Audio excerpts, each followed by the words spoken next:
महाराष्ट्रात धर्म स्वातंत्र्य कायदा आजपासून लागू.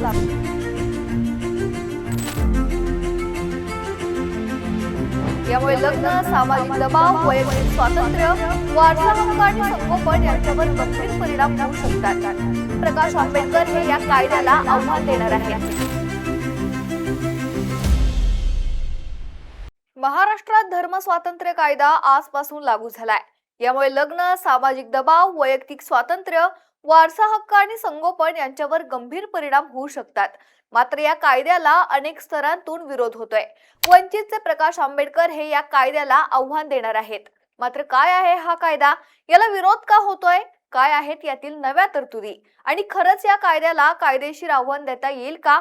पाहूया या व्हिडिओतून. नमस्कार, मी निकिता आणि आपण पाहतायत LS मराठी. महाराष्ट्र धर्म स्वातंत्र्य कायदा 2026 हा राज्यात बेकायदेशीर आणि सक्तीच्या धर्मांतराला आळा घालण्यासाठी लागू करण्यात आलेला कडक कायदा आहे.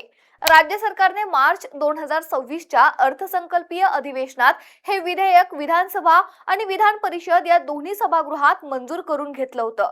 त्यानंतर राज्यपाल जिष्णुदेव वर्मा आणि राष्ट्रपती द्रौपदी मुर्मू यांच्या मंजुरीची प्रक्रिया पूर्ण झाल्यानंतर राज्य शासनाने 30 जुलै 2026 ला अधिकृत ऑफिशियल गॅझेट नुसार याची अधिसूचना प्रसिद्ध केली. त्यामुळे ऑगस्ट 2026च्या पहिल्या आठवड्यापासून हा कायदा संपूर्ण महाराष्ट्र राज्यात लागू झालाय. या कायद्याचा मुख्य उद्देश बळजबरी, आमिष, फसवणूक, चुकीची माहिती किंवा विवाहाचे खोटे आश्वासन देऊन केलं जाणारं धर्मांतर रोखणं हा असल्याचं सरकारने स्पष्ट केलंय. या नव्या कायद्यामध्ये धर्मांतराच्या प्रक्रियेवर नियंत्रण ठेवण्यासाठी आणि गुन्हेगारांना कडक शिक्षा करण्यासाठी सविस्तर कायदेशीर तरतुदी करण्यात आल्या आहेत. कायद्यानुसार कोणत्याही व्यक्तीला पैशांचं आमिष दाखवून, मोफत शिक्षणाची सोय करून, चांगल्या जीवनशैलीचे प्रलोभन देऊन, दैवी चमत्कारांचा दावा करून धर्म बदलण्यास प्रवृत्त करणं हा गंभीर फौजदारी गुन्हा मानला जाईल. तसंच शैक्षणिक संस्थांमधून मुलांचे वैचारिक मतपरिवर्तन करून किंवा मोठ्या प्रमाणावर सामूहिक धर्मांतर घडवून आणण्यावर या कायद्यान्वये पूर्णपणे बंदी घालण्यात आली आहे. या कायद्याअंतर्गत नोंदवले जाणारे सर्व गुन्हे हे दखलपात्र आणि अजामीनपात्र असतील. म्हणजेच संशयित आरोपीला पोलीस तात्काळ अटक करू शकतात आणि त्याला सहजासहजी जामीन मिळणार नाहीये. शिक्षेचा विचार केला तर सामान्य गुन्ह्यांसाठी 3 ते 5 वर्षांच्या कारावासाची आणि 1 लाख रुपयांपर्यंतच्या दंडाची तरतूद आहे. परंतु जर पीडित व्यक्ती अल्पवयीन असेल, महिला असेल किंवा ती SC किंवा ST समाजाची असेल तर गुन्हेगाराला 7 वर्षांपर्यंतचा कठोर कारावास होऊ शकतो. पुन्हा असा गुन्हा घडत असेल तर त्यांच्यासाठी ही शिक्षा 10 वर्षांपर्यंत वाढवण्याची तरतूद कायद्यात करण्यात आली आहे. सामूहिक धर्मांतराच्या प्रकरणातही 7 वर्षांची जेल केली जाईल. या कायद्यातील सर्वात महत्त्वाचा नियम म्हणजे धर्मांतरापूर्वी द्यावी लागणारी पूर्वसूचना. स्वतःच्या इच्छेने धर्म बदलायचा असेल तर त्या व्यक्तीला धर्मांतराच्या 60 दिवस आधी जिल्हा दंडाधिकाऱ्यांकडे लेखी अर्ज सादर करावा लागेल. धर्मांतर झाल्यानंतर 21 दिवसांच्या आत पुन्हा एकदा जिल्हा दंडाधिकाऱ्यांकडे त्याची नोंदणी करावी लागेल. जर एखाद्या व्यक्तीने बेकायदेशीर धर्मांतर करून लग्न केलं तर ते लग्न न्यायालयात रद्द ठरू शकतं. तक्रार दाखल करण्याच्या प्रक्रियेतही मोठा बदल करण्यात आलाय. फक्त पीडित व्यक्तीची नाही तर तिचे आई, वडील, भाऊ, बहीण आणि रक्ताचे नातेवाईकही पोलीस ठाण्यात जाऊन या कायद्यानुसार FIR नोंदवू शकतात. या कायद्यातील सर्वात महत्त्वाचा कायदेशीर मुद्दा म्हणजे पुराव्याची जबाबदारी उलटवण्यात आली आहे. सामान्य कायद्यात गुन्हा सिद्ध करण्याची जबाबदारी पोलिसांची किंवा फिर्यादीची असते. मात्र या कायद्यानुसार धर्मांतर सक्तीने किंवा फसवणुकीने झालेलं नाहीये हे सिद्ध करण्याची संपूर्ण कायदेशीर जबाबदारी स्वतः आरोपीवर आणि धर्मांतर घडवून आणणाऱ्या व्यक्तीवर असणार आहे.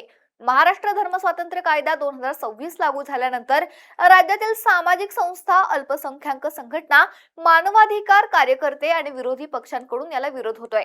आक्षेप असा घेतला जातोय की हा कायदा नागरिकांच्या वैयक्तिक स्वातंत्र्यावर गदा आणतो.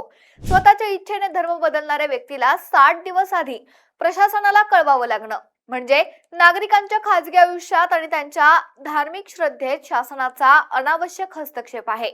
यामुळे जिल्हा दंडाधिकारी कार्यालयाकडून किंवा स्थानिक पोलिसांकडून नागरिकांचा छळ होण्याची आणि त्यांच्यावर सामाजिक दबाव आणला जाण्याची शक्यता निर्माण होईल असा तर्क विरोधाकडून मांडला जातोय.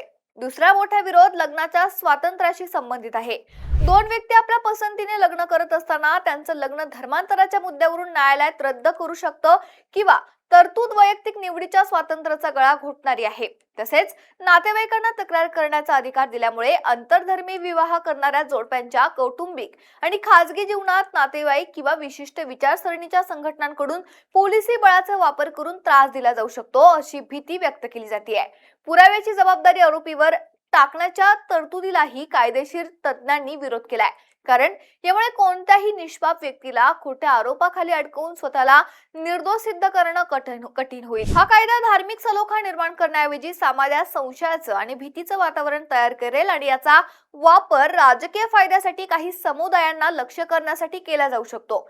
यावर आता वंचित बहुजन आघाडीचे अध्यक्ष ॲडव्होकेट प्रकाश आंबेडकर यांनी या कायद्याला मुंबई उच्च न्यायालयात कायदेशीर आव्हान देण्याची रणनीती आखली आहे. त्यांचं आव्हान बेसिक स्ट्रक्चर ऑफ कॉन्स्टिट्यूशनला आधारित आहे.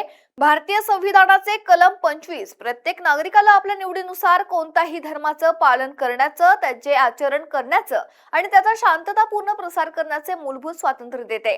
प्रकाश आंबेडकर यांचा असा युक्तिवाद आहे की राज्य सरकार कडक अटी आणि नोटीस देण्याची सक्ती करून नागरिकांच्या या घटनात्मक हक्कावर मर्यादा घालू शकत नाही. दुसरा महत्त्वाचा मुद्दा म्हणजे कलम 21 अंतर्गत मिळणारा जीविताचा आणि वैयक्तिक स्वातंत्र्याचा अधिकार, ज्यामध्ये सर्वोच्च न्यायालयाने गोपनीयतेचा अधिकार आणि स्वतःच्या पसंतीने जीवनसाथी निवडण्याचा अधिकार आहे. प्रकाश आंबेडकर यांच्या म्हणण्यानुसार लग्नासाठी स्वतःच्या मनाने होणाऱ्या धर्मांतरावर प्रशासकीय देखरेख असणं आणि नागरिकांच्या आंतरधर्मीय लग्नाची पात्रता ठरवण्याचा अधिकार राज्याला देणं हे वैयक्तिक स्वातंत्र्याचं हनन आहे. पुराव्याची जबाबदारी आरोपीवर टाकण्याच्या तरतुदीला ते फौजदारी न्यायशास्त्राच्या आरोपीला जोपर्यंत गुन्हा सिद्ध होत नाही तोपर्यंत निर्दोष मानलं जावं या मूलभूत तत्वाच्या विरोधातील मानतात आणि हाच मुद्दा ते न्यायालयात प्रभावीपणे मांडणार आहेत. त्याचप्रमाणे इतर राज्यांमध्ये जसं की गुजरात, मध्य प्रदेश आणि उत्तर प्रदेशच्या कायद्यांमधील काही वादग्रस्त कलमांना उच्च न्यायालयाने आणि सर्वोच्च न्यायालयाने यापूर्वी स्थगिती दिली आहे आणि गंभीर निरीक्षणं नोंदवली आहेत. प्रकाश आंबेडकर या ज्युडिशियल प्रेसिडेंटचा आधार घेऊन महाराष्ट्राच्या कायद्यातील तरतुदी कशा प्रकारे असंविधानिक आहेत हे मुंबई उच्च न्यायालयासमोर सिद्ध करण्याचा प्रयत्न करणार आहेत. या कायदेशीर लढाईमुळे महाराष्ट्रातील हा नवा कायदा घटनात्मक निकषांवर टिकतो की नाही याचा अंतिम निर्णय आता पुढे कळेलच. तुम्हाला काय वाटतंय? या कायद्याबद्दल आम्हाला कमेंट करून नक्की सांगा.